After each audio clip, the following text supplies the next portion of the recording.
Mikili Live. Merci Mingi Bandeko Balandi. Bino Botala Rabiso un peu partout à travers le monde.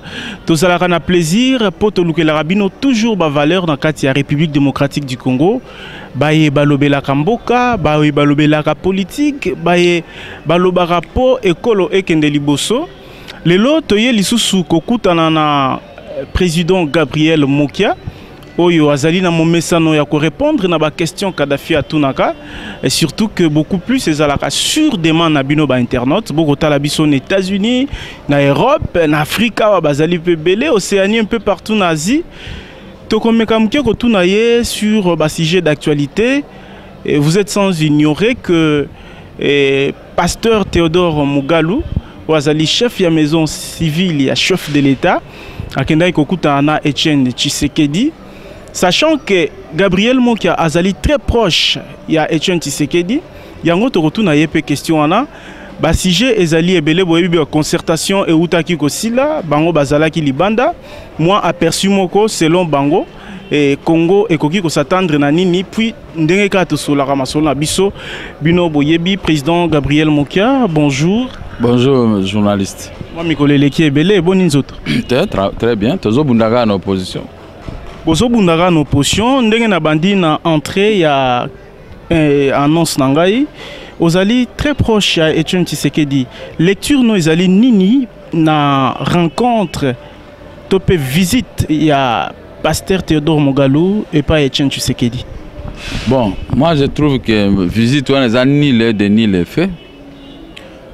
Pourquoi on nota le président élu à ce moment? J'aurais voulu qu'il puisse aller là-bas.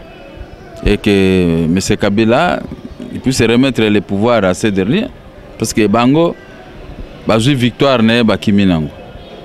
Mais quand ça la matin, après concertation. Ce qu'on a ça l'analyse à Mouké.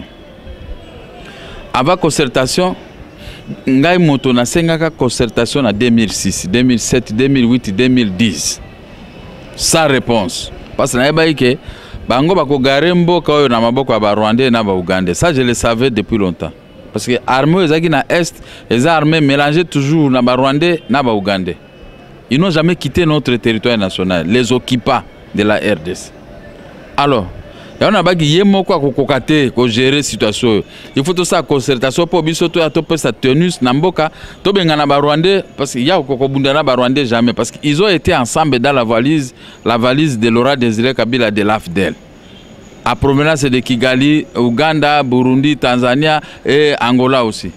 Mais bako bundana bango to ba yaki na bango c'était impossible. Au mon ate scénario ezana kati ya bitumbe zana est.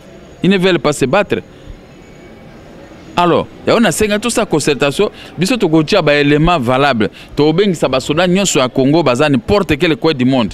Bako yawa pour dans le cadre de l'unité nationale et pour sauver le pays, to ko sala ngona concertation. Ba yoki discours na ah non moto alinga sala coup d'état na président de la République et tout ça. Ah bon, nga ça coup d'état, ils ont précipité m'arrêter. Maintenant, 4 jours avant na bima prison, bango basali ba signer concertation. Maintenant, je me suis préparé, bon, pour que concertation Simba, il faut associer tout le monde dans l'opposition et les forces vives. Basa la délégation ya mayu ya te. Basa la délégation ya bana poto. Na oyo babundakana bango esa bakende kuna na tout baya. Soko tozata 1500 personnes pour que délégation ou Amérique, ou Europe, ou Asie, ou presque partout en Afrique, tout ça la coalition moko. Na ba soda o bazaki ya ex phase na ba soda oyo Jean-Pierre Ndemba atiaki na armée to longola ba Rwandais nyonso baza na kati armée na biso po ce sont des traîtres et ils resteront toujours traîtres. Au moins esprit à concertation. Bon, na petit message to ko sala ndenge wana.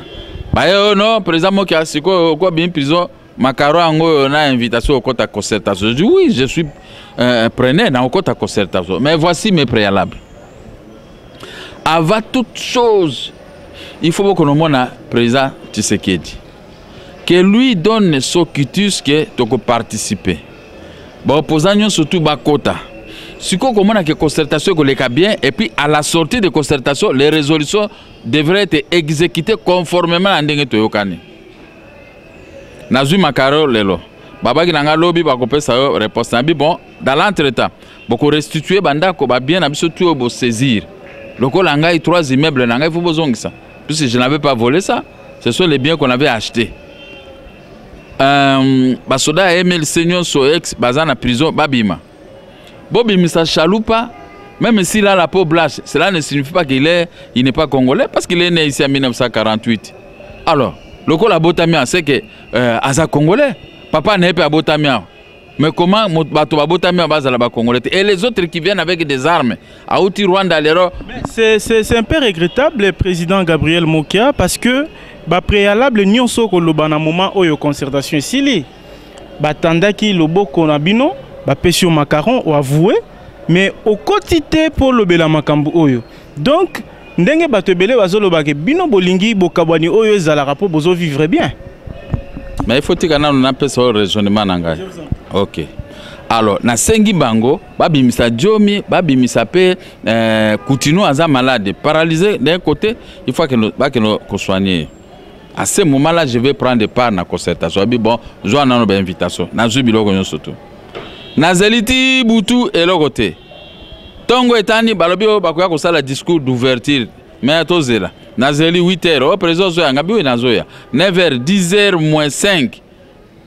Babi ozabe nabi naza na porte, mais nazali ke para ngana ndako parce que na mona ke ba préalable mon côté bango ba répondre nango. Toko mona Tshisekedi, les vieux Tshisekedi, ceux qui to traité na ye. Ah, ba préalable na ko poser, to diviser en même à deux. Alors, à ce moment-là makamuto ko lega bien, mais ils n'ont pas voulu répondre. Ba garder silence, ba zu ba tona bango kaka bango na bango un peu. C'est la question moko mukie. Répondre na ba préalable à Etienne Tshisekedi, c'est donner la chance à la RDC d'évoluer. Donc vous centralisez tout sur la tête de Tshisekedi. Non, répondre aux désirs de la tête de Tshisekedi et de moi et des autres opposants, c'est-à-dire qu'il y aura, ils ont fait la force. Nous sommes tout au côté de la Makambo et que vous avez motoza pemben net et les autres pemben. Ce qu'ils ont fait là-bas, ça ne nous engage pas. Vous voyez maintenant les problèmes. Alors, bah répondre était. Bon, bah côté concertation. Et nous sommes tués. Concertation et Sili. Comment concertation et Sili, bah résolution na bango bah adopter ango et Sili. Tozo c'est là-bas ça là bah discours na bango. Ngana lobby bon. Le cas là bah préalable au to pesaki. Boye ko répondre ango na suka siko ya concertation. Bah continuer bah bima bah amnistie bah. Satisfaire yo quand même. Oui et satisfaire ngana bi na adopter biloko tuwe bo sali na concertation. Maintenant, nazo de l'application nango bo bimisa bato baza malade quoi ba continuer et tout le monde. Bo restituer ba bien, to kasiko to bandenge to sala. Pendant que nous discutons comme ça, ba longwe na hélicoptère pour ba kiti na palais présidentiel ya président Eli Etienne Tshisekedi wa Mulumba. Ta kiti kuna na otangi komba nani envoyé à présidence. Makamba lobi kuna to yebi angote. Bon, alors, je me pose la question de savoir, après concertation, si le président, le grand maître Etienne Tshisekedi pouvait accepter, ça aura quelle valeur? Accepter quoi? Ce qu'ils ont demandé de faire, parce qu'on ne peut pas rendre visite à quelqu'un comme ça au hasard. C'est qu'il y a quelque chose qu'ils veulent avoir de ces derniers. Bon, s'il a accepté, c'est-à-dire qu'on va annuler les résolutions de concertation, concertation, voilà ma cambouaba na miki au second état de gérer le pays, n'andenge ka avaiki vaiki. Et on a dit bon, le gars les andengwana. Ça, ce n'est pas respecté par professeur à l'université parce que il y a Trump Nabino au Bazali, va participer, va contribuer à la concertation. Comme est-ce que benga bango nyonso na liboke moko bengi bango banamikie, ba kosala makambu. Eza makambu ya banamikie, je confirme. Concertation et Sili, okonomona bato e bolinga komona bango te ponani. Pour faire quoi? Analyser na lanto pesa journaliste place. Tolobaki moto bolingi bomona ye avant. Andi mape saval ba résolution nyonso ba kozwa na bato na ye na ye peso ka kozala et kozala opposable à tout le monde. Pourquoi ba boyi komona ye? Après Sili ba konomona ye siko nuance wana boko ko ebisa na tabisote. Batebele bakanise kozala sengo surtout pour na bino ba opposant ba mona baoba Tshisekedi wa Mulumba Etienne a asolola na membre moko ya famille politique ya chef de l'État bakanisa ki Rosalie Sengo pona bino mais yo na mono zo repousser yango na mosika biso nde toza na opposition tokesani ya opposa et opposa nga naza opposa dans le vrai sens de mot. Mon problème c'est conquérir le pouvoir pour chasser tous les étrangers, les Rwandais qui viennent tuer les Congolais, qui pillent notre patrimoine commun qui est le Congo, nos richesses. Les Rwandais sont exportateurs en matière première, il y a RDC, comme pas na bango. Il faut tout ça la makambo ya mikolo ngana zolinga ona ko sala lelo quand je vais conquérir le pouvoir. Au moins go nyoso bozo mona ngoyo avec des gens de paix de foi. Oyo ozomona bango il faut soit de suivre l'argent. Va mona mboka ezo kende et ils sont là derrière l'argent. Ça m'énerve koko imaginer. C'est pas pour rien nga beta bango makofi hein. Ça je vous dis hein. Si on m'a arrêté, parce que quand je... Un homme d'État qui confirme que président Mokiata Yomo. Na poto esikaba na Congo bazali, ba mona ateke kuna na poto na ba parlement na bango ya poto suka wapi. Suka na makofiti. Na Union soviétique. Okoki ko promulguer loi te, ni ko légiférer loi soki bitumbe bimite. Alors c'était aussi un beau système, à mon avis, parlement comme un respect, c'est la même chose. Bato bazoko piller mboka. Comment mboka na au Congo? Ba piller Congo, ba na Congo ba komi évaporé partout dans le monde.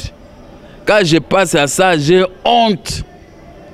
Maintenant ba comment on met la masanga, ba musu wasa mususu, maka mususu donc komi Congolais intelligent avant d'ikabo devant mondelo kuto azama elle était mais Congolais aleki mais bazo de côté vous ça ce n'est pas votre pays, si vous faites quoi ici chez nous? Vous touchez notre argent. Ebele ba reposer responsabilité wana pe na bino bo tambusaki deuxième république, bino entre guillemets parce que ba pilier il y a deuxième république, ba tunyo so wana ozako collaborer na bango président Mokia.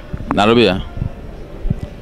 Soko balaki mwasi bokabwani na mwasi wana 20 ans après soki ngungiaso na ndako yo vandi okondane ka po mwasi wana ye mutazalaka ya ngungiaso mais soka tikelaki au sida.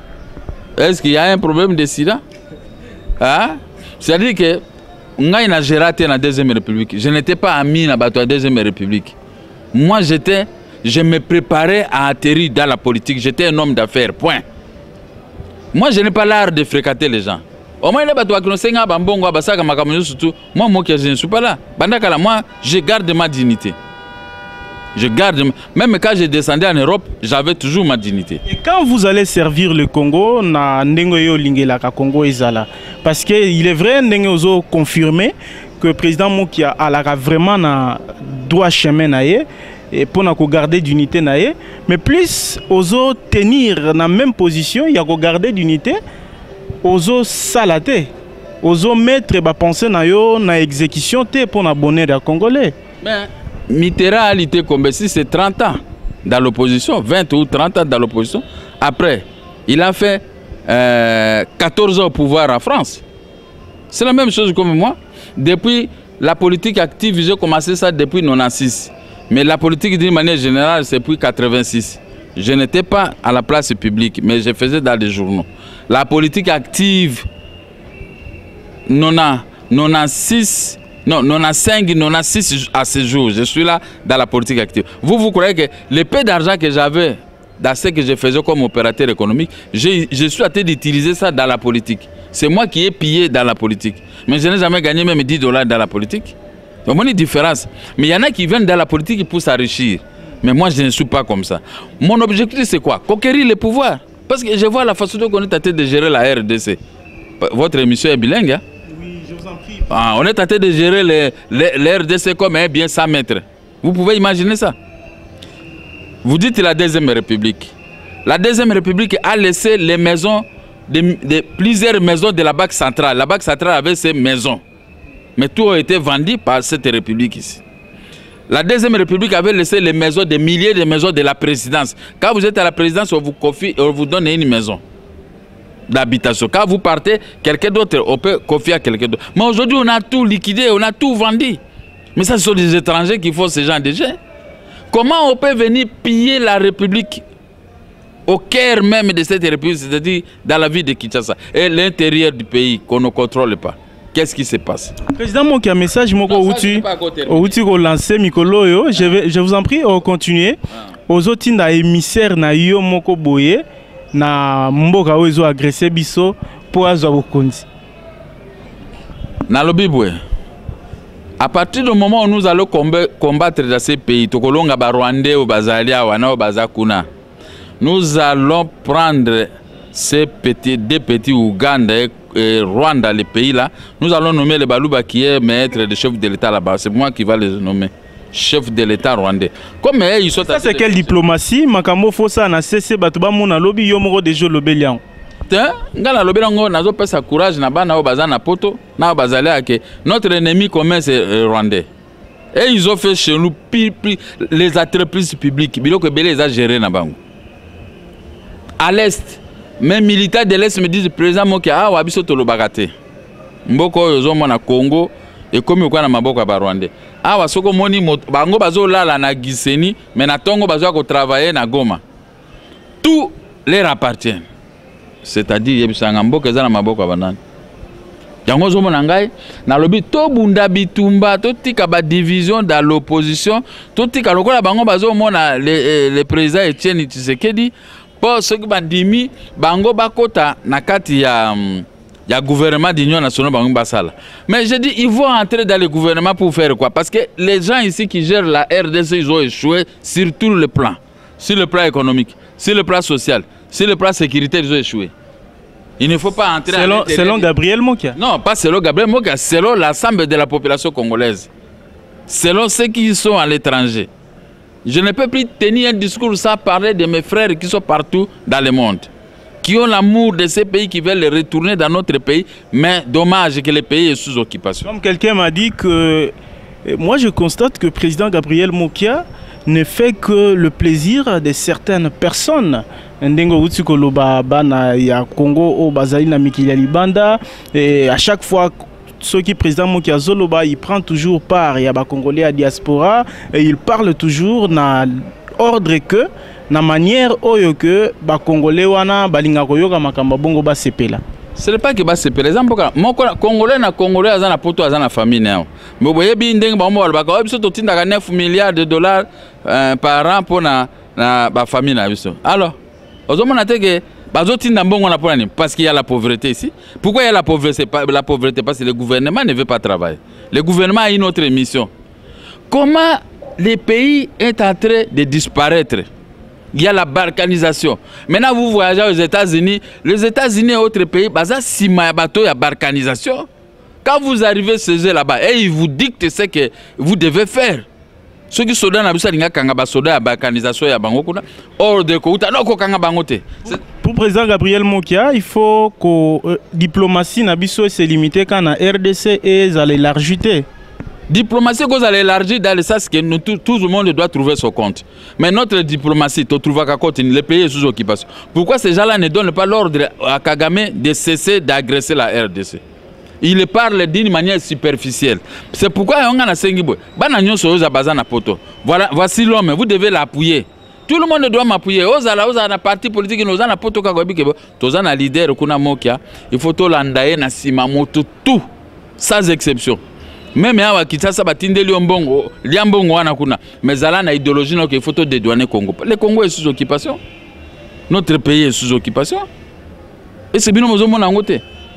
Vous-même, vous ne constatez pas l'occupation totale de notre nation, la nation congolaise.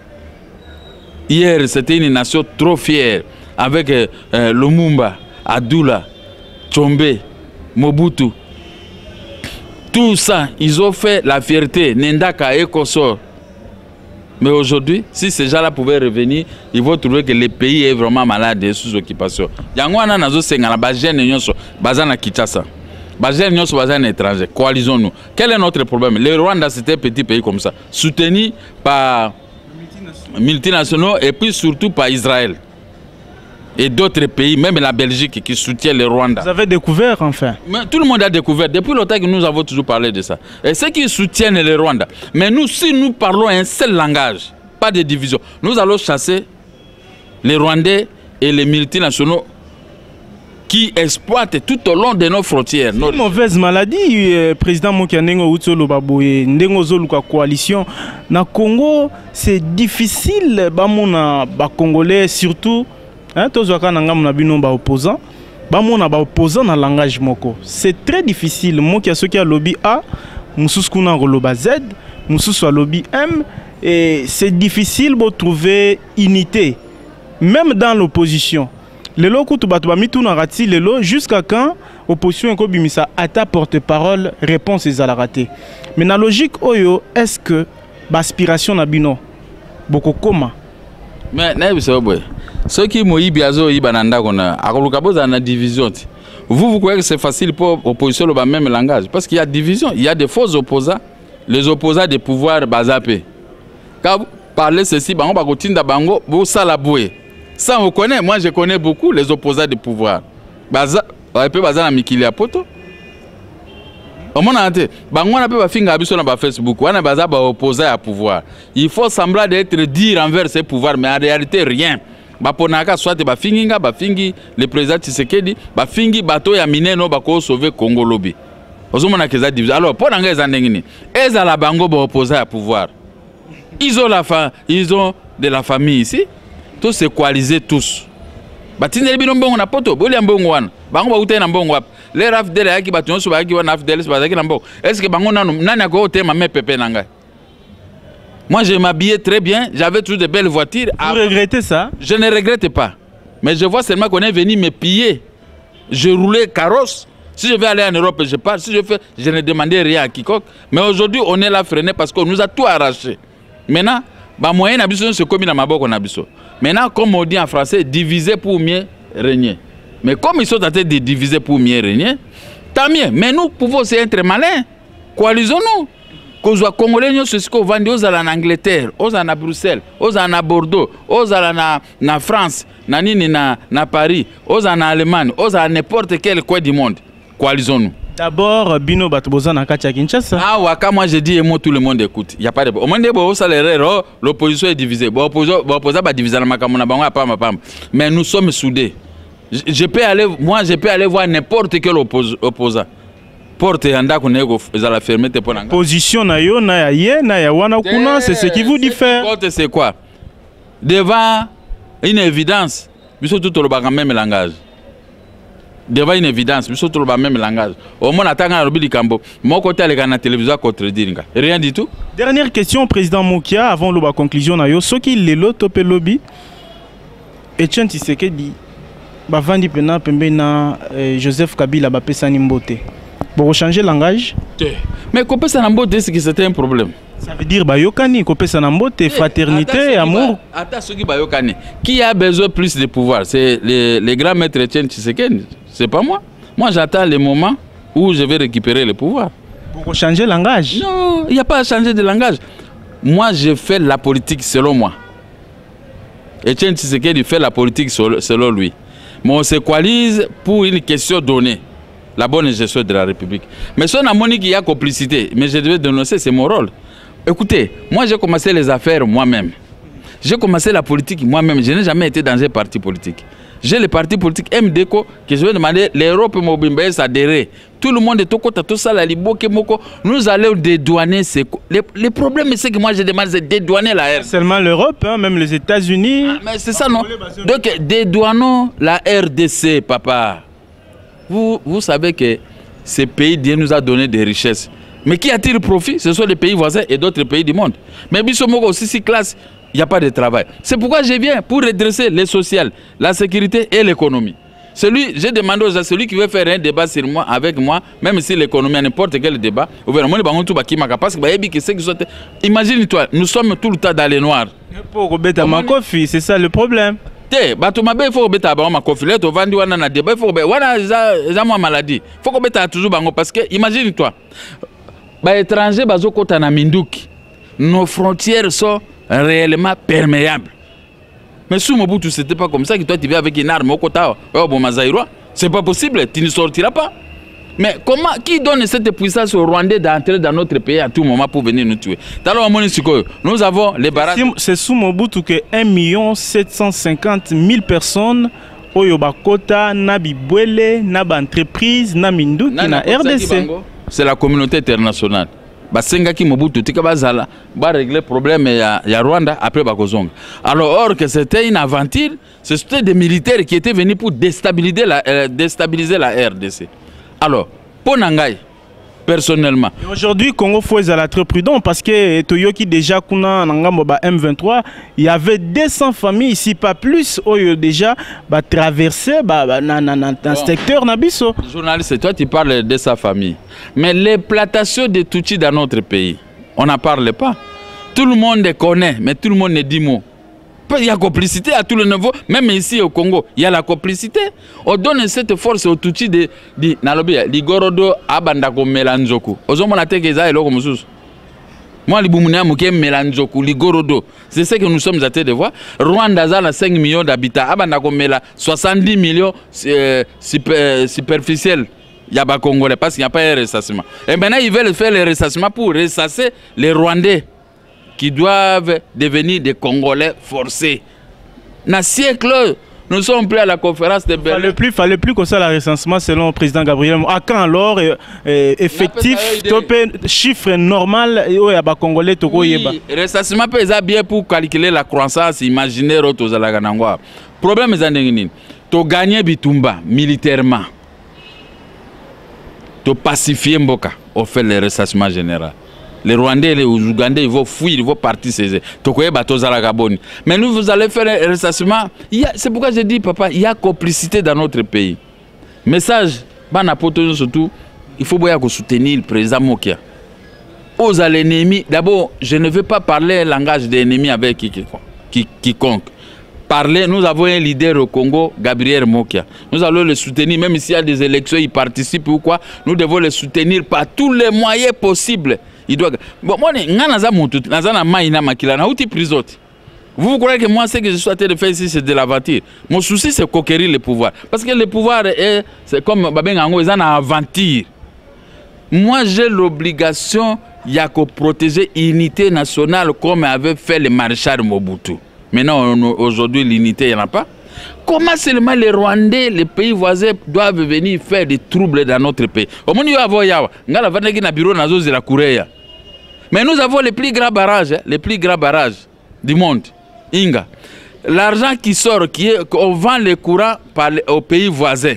Plus de 120 millions de dollars par mois. Il y a un ministre ici, un député qui avait donné ça, Bazou va nommer un ministre à travail, Bati. Pour un dossier, ça c'est une corruption. Il devait poursuivre qui tout ça. Mais cet argent-là devait acheter des câbles. Vous assumez, président? Mais je l'ai déjà dit hier à la télévision CCTV. Je vais assumer quoi? Mais c'est l'opposant qui parle. Je suis garanti par la loi portée statut de l'opposition que les pouvoirs en place ne respectent pas après avoir promulgué. Mais moi, je le fais. Pas sciemment, mais je le fais. Pour vous faire voir, quand vous signez un document, vous devez respecter son application. Ça, c'est Gabriel Mokia qui parle, je crois. Bo yebi ndenge na ye akolobela, ezaye na style na ye. Président Gabriel Mokia, tant économique avancé, j'aimerais oloba message moko ya conclusion pour l'entretien nabiso parce que bana poto pe babenga ki mo ebele Kadhafi ça fait très longtemps. Ozo yamba sous président Gabriel Mokia te nabite azape muto misala ebele. Bisopé des fois tous en abachant mususu metozali yango to yaki peto mona yo message à Souka président. Message à Souka moi na nyonso a poto. Ami bongisa soki ba élection ko zala boko testete. Moi na tout a puta mi bongisa. Soki to banda ba marche na Congo. Oh tout ko sala vous devez apporter votre contribution d'une manière ou d'une autre. Contribution ezaka financière même par l'esprit, par vos familles, par vos amis, les appuyer pour qu'ils nous rejoignent, ils puissent nous rejoindre si nous voulons faire des marches.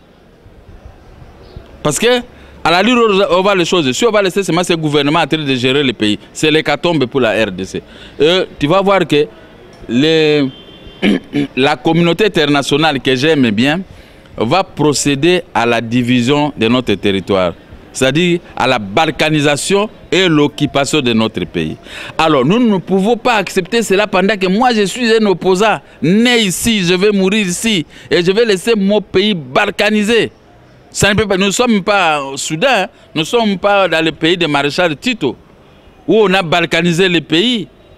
Nous ne voulons pas. Le Congo est plus grand que l'Europe.